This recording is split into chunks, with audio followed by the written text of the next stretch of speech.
everybody, welcome to Married with Wrestling. I'm Susan and this is Chris, and we are here to talk about AEW and WWE wrestling. And NXT. And NXT.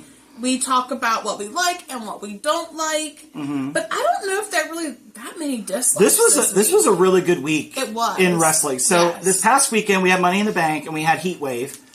Money in the Bank was good. I feel like Heatwave exceeded it. I agree, but that's saying a lot because I thought it was. Yeah, because Money in the Bank was pretty fun. Yeah. And AEW came out swinging after Forbidden Door, heading into All In. AEW was. I had a lot of love for AEW this week, and we'll dive into it. Yes. But first, I think we need to start with probably the story that has shaken the wrestling foundation the most. Any other week, I would have started with Toni Storm. Any other week, I would have started with Toni Storm. But she's going to have to play second fiddle because John Cena has announced his farewell tour. Yes. So John Cena came out at Money in the Bank, which I'm really glad that I stayed offline that day because it was a legit surprise for me because online it had already circulated he was in Toronto. Oh, so really? That was a day that I was glad I wasn't online, so I got to see genuine reaction to it. But John Cena came out, and I knew something was up right away because he had his shirt said "The last time is now," and I was like, "Oh, he's done." His towel said that. Yeah, and you could just tell he was very emotional in his promo. You could tell a lot of people gave John Cena shit over the years for his Super Cena booking and the way that he would. The way things would go with up-and-coming talent. But you can't deny, just based on that speech alone, that dude loved wrestling, and he's going to miss it like crazy. Yeah. And I think he'll be missed. It's been really fun to see the crowd warm up to him in his later years. Everybody's always happy to see him now. It's never oh God, it's John Cena. It's always hey, cool. And I think part of that is the fact that he hasn't won a singles match, I think, since 2019 was a stat that I saw. Yeah. Because he put over Austin Theory, he's put over Roman Reigns a couple times. But anyway, he announced that Royal Rumble 2025 will be his last Rumble. Elimination Chamber will be his last Elimination Chamber. And WrestleMania in Vegas will be his last WrestleMania. So immediately, people have been circulating, who should John Cena face? Who should be the final opponent? I see Randy Orton a lot. I've seen CM Punk pop up. I think they have different ideas for CM Punk.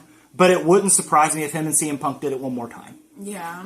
I think him and Randy Orton should absolutely do it one more time. Yeah. Those were the big rivals of his career. Adam Copeland's gone. That was his other big rival. Batista's gone. Mm-hmm. That was another big rival. Yeah. So I think, honestly, the options are Punk, Orton, or putting over young talent. But I don't know what young talent he would put over, because I feel like that might be kind of damaged because of the way that Solo destroyed him in his last match against Solo. I mean, he did get some redemption at WrestleMania. Yeah. But I don't know if him putting over a young talent's going to mean as much since Solo's already killed him. And he's put over Austin Theory. Because my initial thought would have been Braun Breaker. That was my thought whenever you were talking about that, but... Yeah, Braun Breaker or even, I don't know, somebody that they would want to make in there. Honestly, a match I'd love to see. I don't know how many people feel the same way I do. A match that I wouldn't mind seeing at all would be John Cena versus Ilya Dragunov. Yeah. But it opens up a lot of possibilities. And it's going to be fun. It's going to be very... right now, it's months away, so everybody's just kind of processing it now. But I think WrestleMania is going to be a tears in the crowd moment for him. I think it's going to be a very emotional WrestleMania for everybody involved. Yeah. And it's just really cool to see John Cena get his flowers these days. Hopefully they cook up something good. I'm sure he's probably got his list already of who he wants to deal with for those last 3 events. But we'll see how it goes. But I know for me, I wasn't watching a lot of the Super Cena era, but I've gone back and I've seen what John Cena contributes. So I really appreciate his contributions to the business, and I hope his retirement is as good as he wants it to be, and it's as epic as he wants it to be, because the man's clearly earned it. Yeah. And it'll be cool to see him bring this to closure, and then on his end he can focus on, his movies and more Peacemaker, which isn't a bad thing. That show's so funny. I saw somebody actually ask the other day, they said, what is the Deadpool equivalent of the DCU? And I saw a surprising lack of Peacemaker answers. Huh. I'm probably going to get roasted in the comments where people are going to be like, there's nothing to like, that's why you don't see it.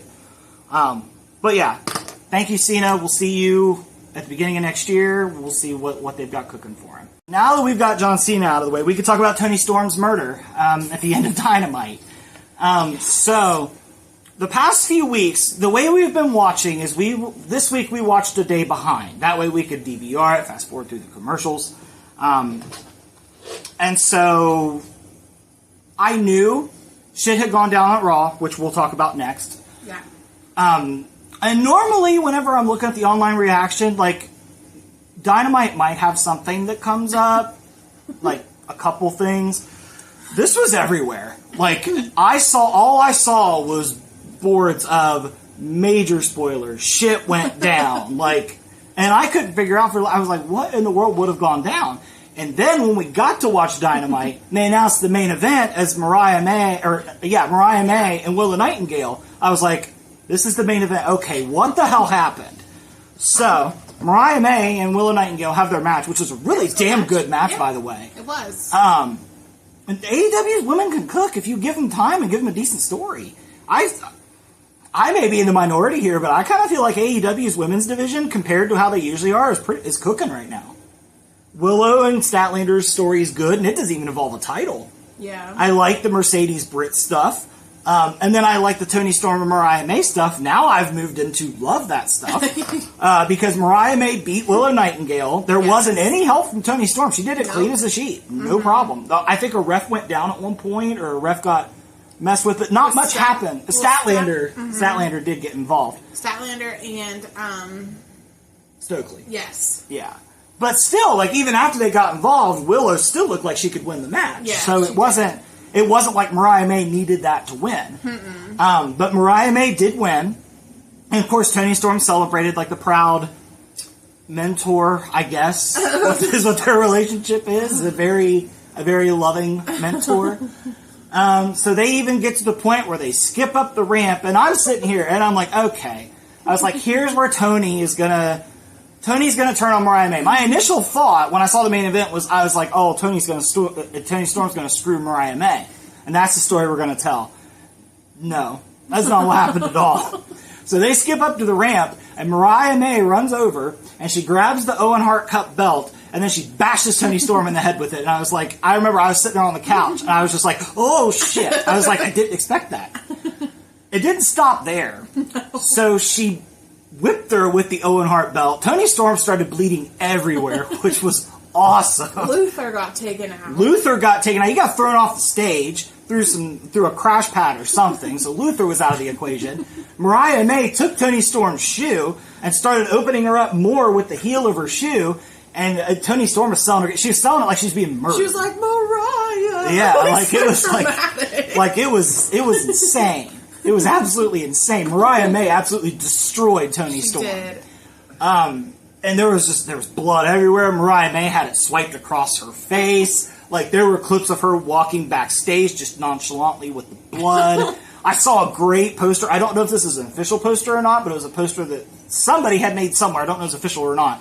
But it was a poster for Mariah May and Toni Storm. And what it was a puddle of blood. It was like black, and it had a puddle of blood, and it said Toni Storm versus Mariah May. And in the puddle of blood was a blood-covered, high-heeled white shoe. Oh man! And it looked really cool. They have to make this a stipulation match now, right? It has to be. They have to. It absolutely has to. It has to be a bloody match. You've pushed it to the point where a regular wrestling match is not going to do this justice. No. I think you could have started... Now, I wouldn't have been surprised if we started with a regular wrestling match at All In, and then Mariah May attacked after if she lost. I like this better. This gives us a lot more going into All In. Let these two have a London street fight or whatever you want to call it. Let them go to war. You have a month to build this, and you could build this to be the nastiest women's feud you had. You could build this to be the spiritual successor to the Britt Baker Thunder Rosa feud. Yes, yeah. Put them in a match like that. Put them in a cage with weapons and let them just kill each other. This did a lot to me to solidify Mariah May. Yeah. I think it's definitely going to they're definitely leaning into the face reactions Toni Storm's getting by having her be the victim in this murder. Yes. But no, I absolutely loved it. I thought it was a great call. Last week on this podcast, I laid out about 3 different scenarios I saw this match going. Come on. And none of those were picked. And the option that was picked was better than anything that I had come up with. Yes. So I'm interested to see this side of Mariah May. I'm interested to see what we do with it. I also like that, I don't know if you saw this online, but Mina Shirakawa reposted it, and she just said, no! Like, Mina Shirakawa has just made friends with everybody, and then Mariah May just blew it the hell up. I didn't see that. So I'm expecting a possible attack on Mina Shirakawa as well, which I think would be great as well. Once again, you've got a lot of avenues you can go through. You can go with an unlikely friendship of Mina Shirakawa and Toni Storm teaming up against Mariah May. Don't mess this up. No, absolutely. Cook with this. This is good cooking. So yeah, I'm very excited to see where this goes. It was a great end to Dynamite. They did a good job of letting it breathe. They gave it plenty of time to happen. Yes. The reactions were great. Yeah. This was a really solid piece of business that AEW put together at the end of Dynamite, and I'm thrilled to see where it goes. Yes, agreed. Okay, so speaking of murder, Dominic Mysterio and Liv Morgan continued to get close this week. Really close. They won their tag match against Rey Mysterio and Zelina Vega. It was the first time that Dominic's beat Rey in a match. And they were hugging. Dominic shrugged her off. And then they got together. Their faces come close together. And then Rhea Ripley's music hits. They end up on the ground. They end up on the ground. Like on top of each other, and yes. And Rhea Ripley's music hits, and I saw the light in Liv Morgan and Dominic Mysterio's eyes leave as they collectively shit their pants right there in the middle of the ring. And the crowd went ballistic. And it was kind of hinted to all night, like Damian Priest was kind of hinting at it. He was in an unusually good mood. He said somebody was on the way or something. Yeah, he was like, somebody's coming. Yes. He was like, we'll let Dom figure out for himself who's coming. Yeah. So, Rhea Ripley's back. She came straight to the ring. Liv Morgan beat it, which was the wise decision. Yeah. So Dominic's left standing there dealing with the consequences. Dominic tried to shove it off. He, throws his arms out to hug Rhea, and he's like, you're back! And Rhea's like, none of that shit, thank you.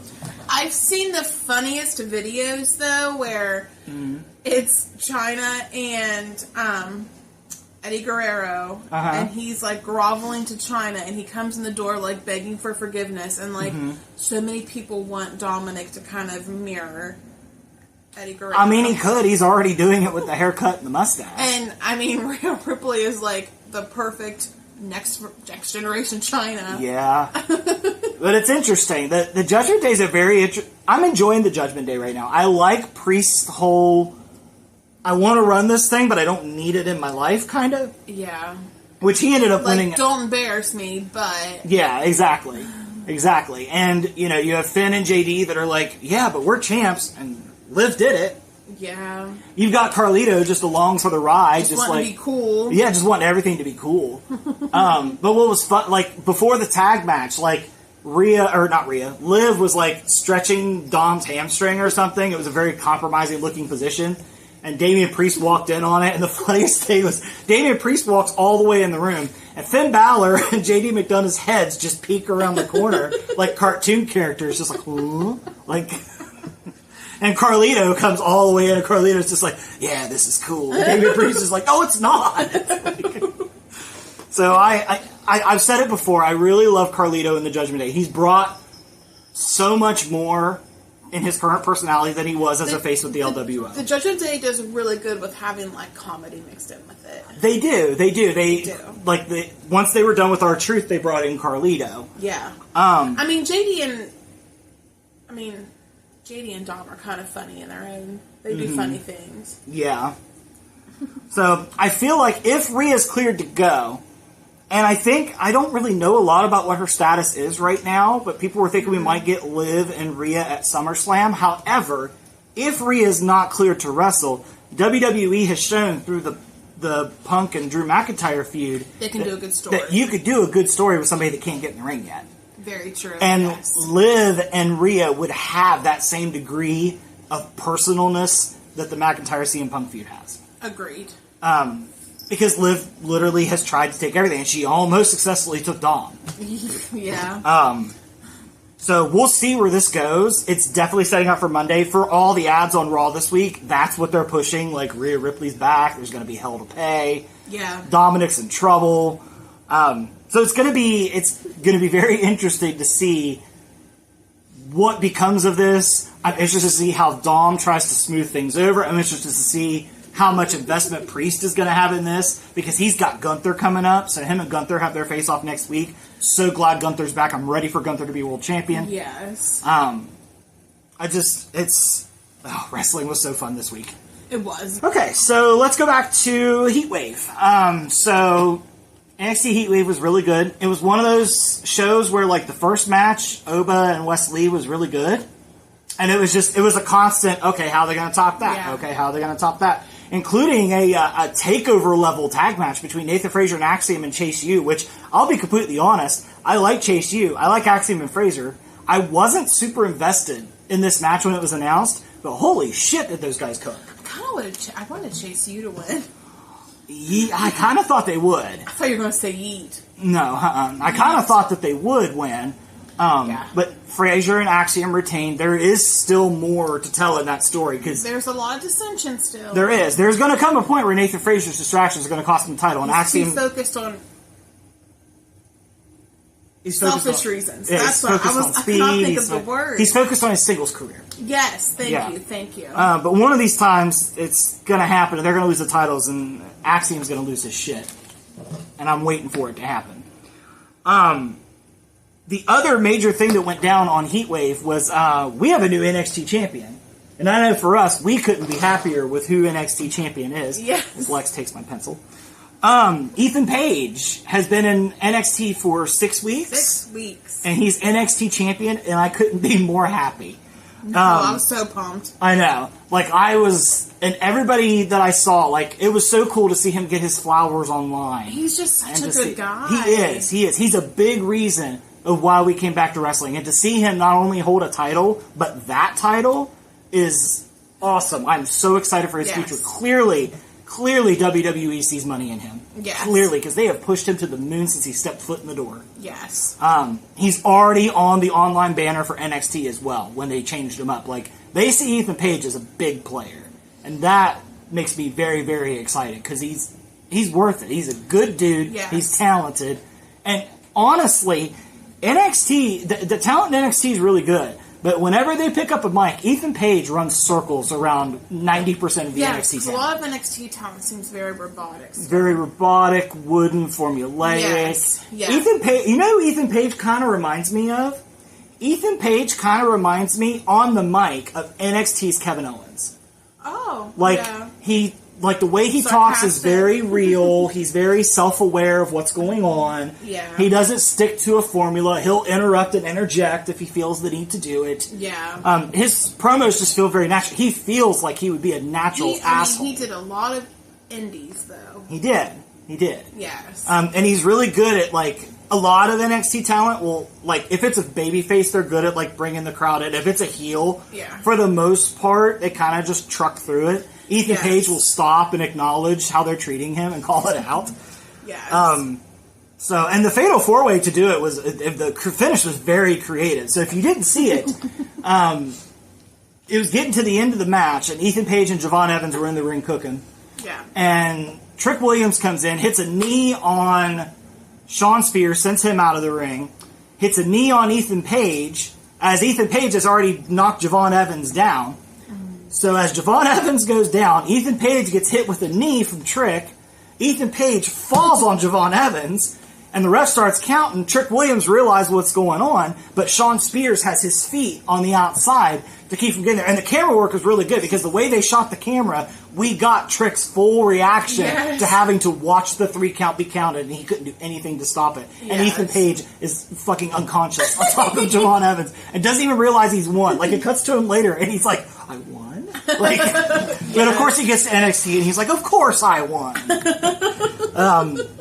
So yeah, and then Heatwave sent everybody a buzz and it was a really funny tease the way they did it. So Heatwave's getting ready to go off the air. Ethan Page is celebrating with his title, and there's a quick 1-second cut of Joe Hendry turning around, and then it cuts to black. And it's funny to watch the comments online because all the comments were like, wait a minute, what the hell was that? I mean, you didn't even see it at first. I made us go back and rewind it. Yeah, because you went, wait a minute, go back. Because you really like Joe Hendry.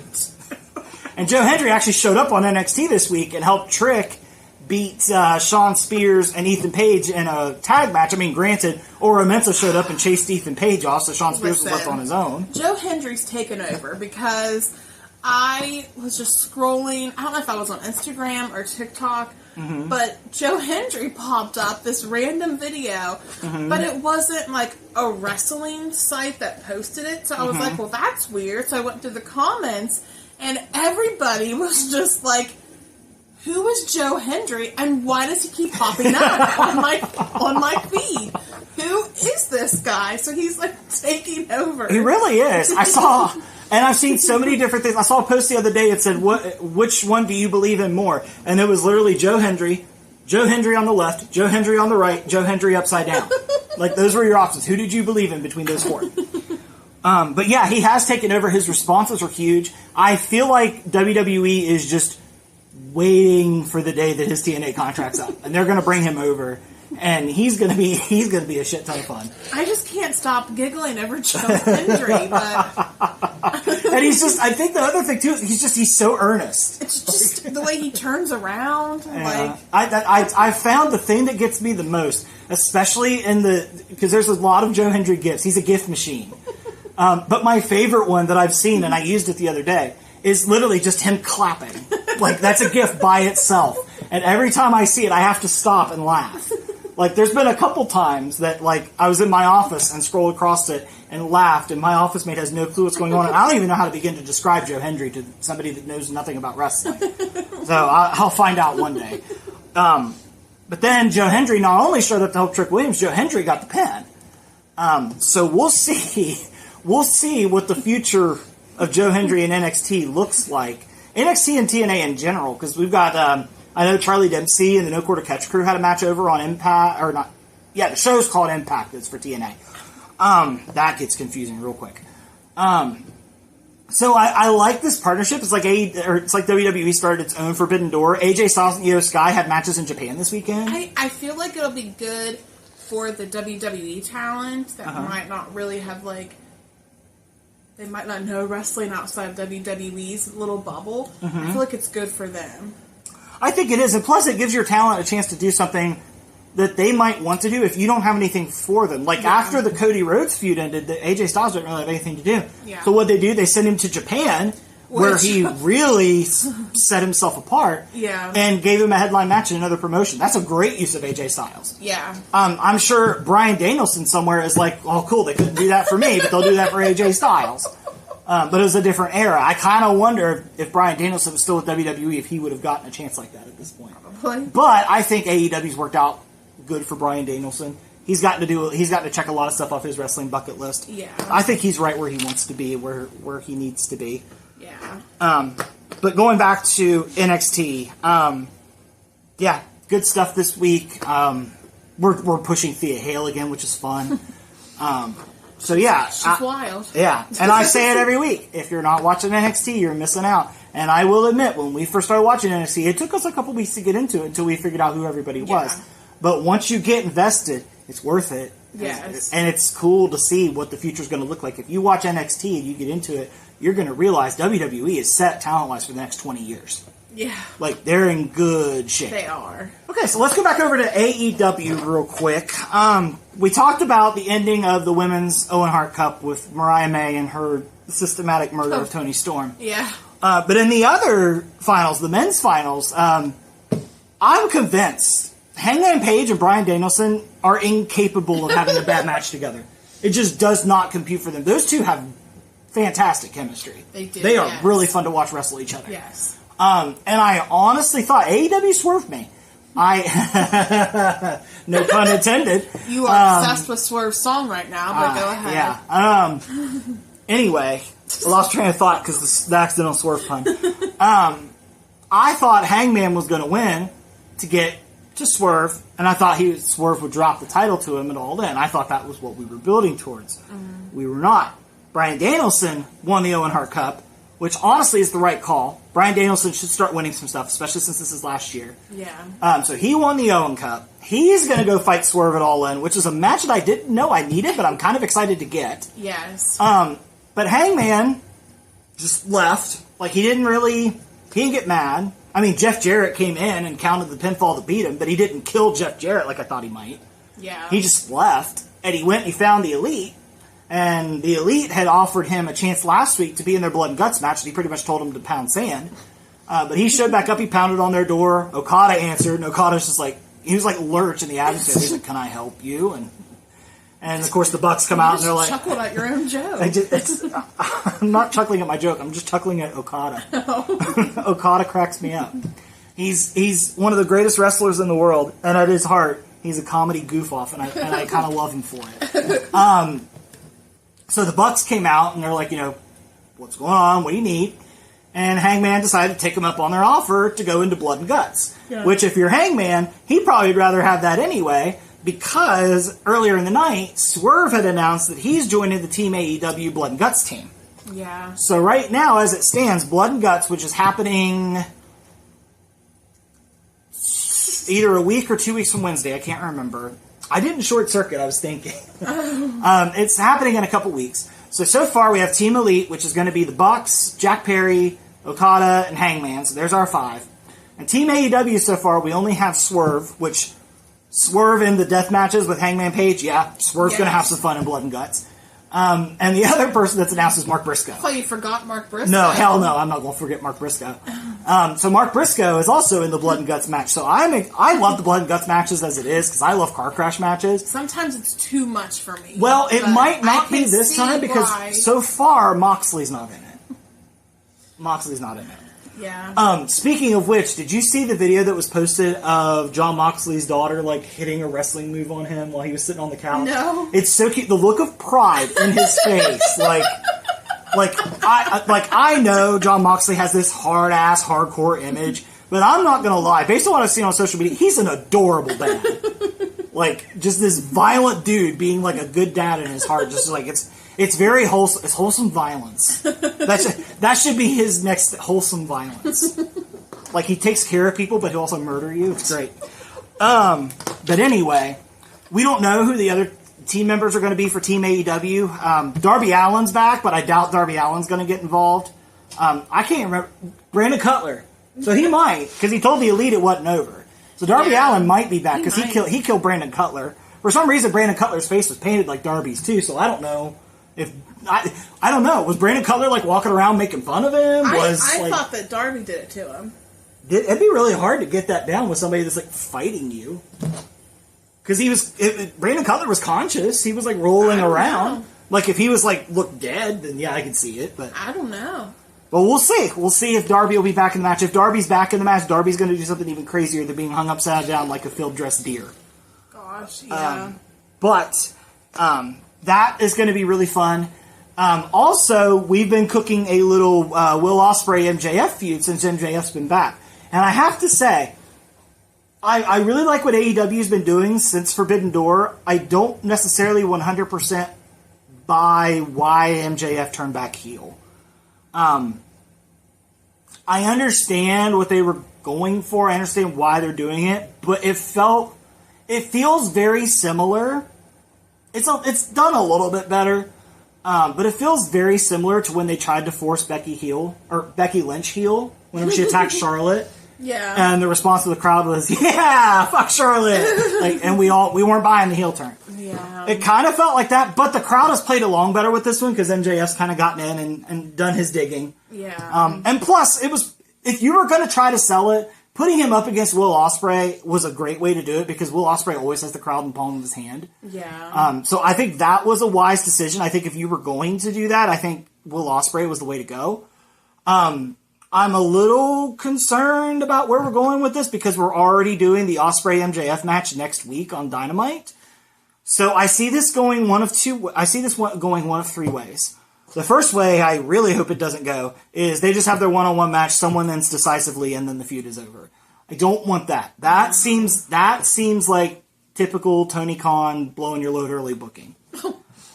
Option 2 is there's a fucky finish, and this goes to All In. I think this is going to end up at All In anyway. I think that is the most likely scenario. The question is are we going to end up at All In? There's 3 reasons we can end up at All In. 1, next week we'd have a fucky finish. AEW doesn't do those very often. MJF doesn't really have anybody that's after him except for Daniel Garcia. Yeah. And Will Ospreay, the Don Callis family might play a factor because he's kind of broken up with them, but Don Callis didn't seem super thrilled about it. And he owes him a favor. Yeah, he does owe him a favor. So I could see that being a possibility. The second possibility is Ospreay beats MJF, MJF loses it, gets himself a rematch at All In. The third option that I see is MJF beats Ospreay, and Ospreay challenges to take the title back at All In. Those are the 3 paths that I see.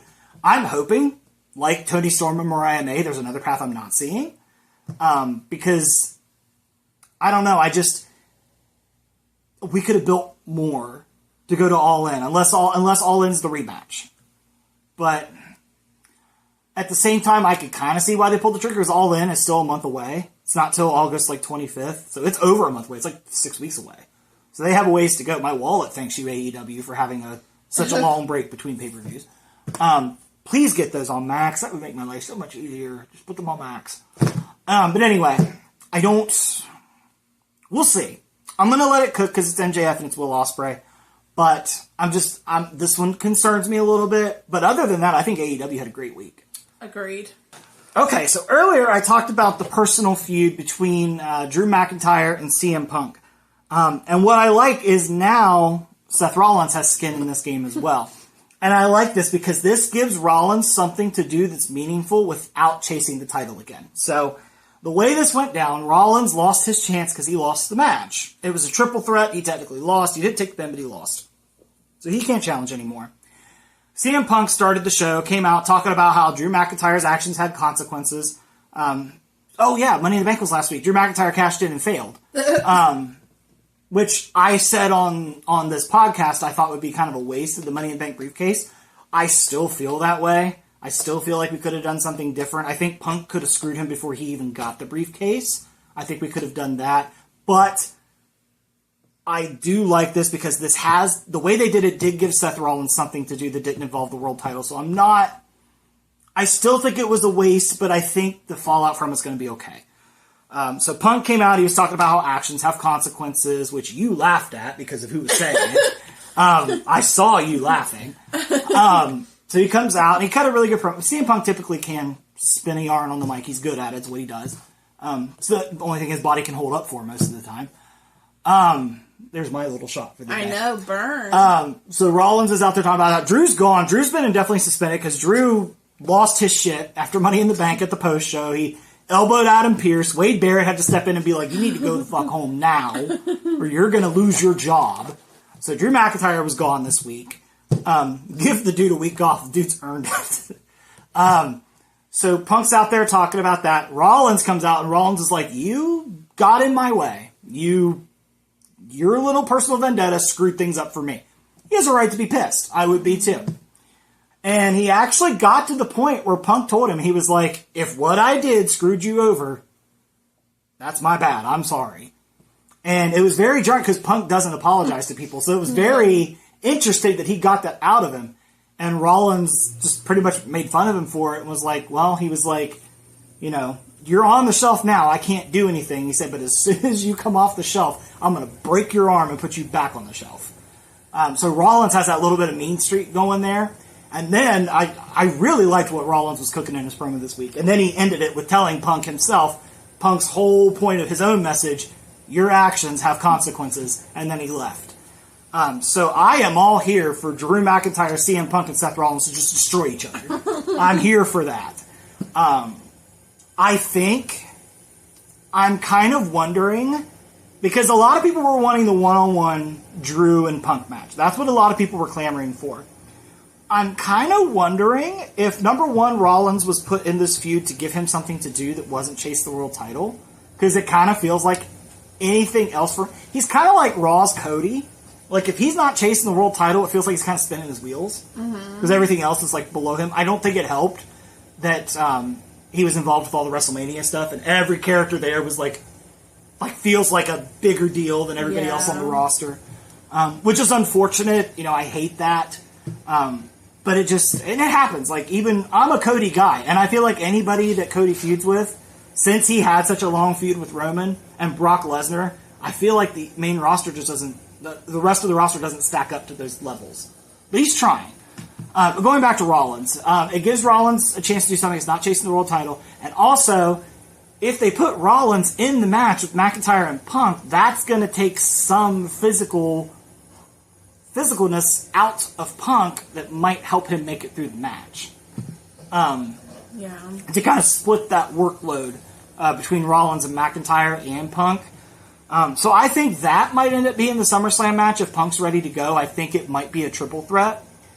What I would do, if it were me, in October, Bad Blood is the next pay-per-view in Atlanta. If it were me, what I would do is I would do the triple threat at SummerSlam. I would give Rollins something to do elsewhere. I don't know what you're going to do with him, but you can find something. And I would go to Bad Blood in October, if we could stretch it this long, because we've already stretched it a while, but if we could stretch it this long, I would go to Bad Blood in October, and I would put Drew McIntyre and a hopefully fully healed CM Punk in Hell in a Cell. That's what I would do. I would put those two in Hell in a Cell. If we can't make it to October, do it in September after SummerSlam. But then what do you do with Rollins? Gunther's champ, you can have Rollins feud with Gunther. There you go. You got it all mapped out. Yep, and Gunther can kill Rollins and send Rollins back on vacation until the Royal Rumble. That's what I would do. Yeah. That's what I would do. You got it all figured out. Maybe. So, the last thing that I want to talk about is we had some Wyatt 6 development this week. So we got another VHS tape that actually Pat McAfee got to take this time. The last two were meant for him and he didn't get them. So we got another VHS tape. And clearly we're telling the story that Bo Dallas is Uncle Howdy. They're the same. They're just talking about how like all these people have... It's kind of hard to follow what the promos are trying to get across. I always thought that about Bray Wyatt, honestly. But it is interesting. It's interesting to watch, and what happens out in the arena is interesting. But what really drove it up this week is everybody that we've seen has either been involved in trying to kill Chad Gable or scaring the shit out of Chad Gable, or in these VHS tapes that are being sent to Pat McAfee and Michael Cole.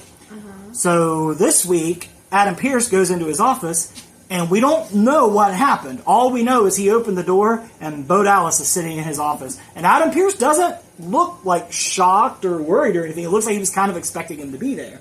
Yeah. So I'm kind of wondering where we're going from here. I'm interested to see what's happening. And speaking of Adam Pearce, I just want to point out that it was really funny on SmackDown. They had Chelsea Green in a bedazzled purple neck brace because she died at Money in the Bank. Kudos to Chelsea Green for that wicked table spot from the top of the ladder. So she's standing there in a bedazzled neck brace, with Piper Niven reading a book about how to start a cult. And then Pretty Deadly are in line, waiting for Nick Aldis. And then they find out at the end of the show, Nick Aldis isn't even there. So Chelsea Green loses her shit. But I just think it's really funny. I love the contrast of how Pearce runs Raw and how Aldis runs SmackDown. Like, Pearce can't be left alone. Nick Aldis is literally having a line out his door, and he's not even there. That's a pretty boss move. Yes. But I'm so sorry. I am trying to focus, but I'm having a hard time. We're wrapping up at this point. So, like I said, wrestling this week cooked. There's a lot of fun stuff going on. There's a lot of stuff to look forward to next week.